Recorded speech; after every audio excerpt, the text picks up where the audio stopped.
የኢኳቶሪያል ጊኒ ጋዜጠኞች የርዕሰ ሊቃነ ጳጳሳት ሌዮ 14ኛ ሐዋርያዊ ጉብኝትን ለመዘገብ እየሰለጠኑ እንደሚገኙ ተገለጸ።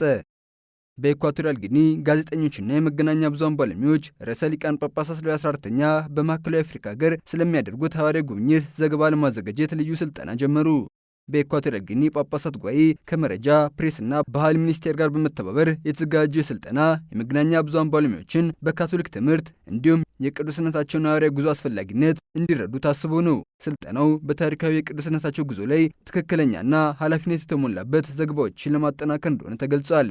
የስልጠናው የመጀመሪያ ምዕራፍ ከኢኳቶሪያል ጊኒ የተውጣጡ 256 ጋዜጠኞችና የመገናኛ ብዙሃን ባለሙያዎችን እንደሚያሳትፍ ተገልጿል። በመክፈቻ ስነ ስርዓቱ በርካታ የቤተ ክርስቲያንና የመንግስት ባለስልጣናት ሲገኙ በዕለቱ የማላቦ ሀገረ ስብከት እንደራሴ ክቡር አባ ፎርቱናቱ ኒሱ ኢሶኖ ጋዜጠኞች መረጃዎችን በአግባቡ ማስተላለፍ እንደሚገባቸውና የቤተ ክርስቲያኗን የሥነ ምግባር ትምህርቶችና መርሆች እንዲያከብሩ ተናግረዋል።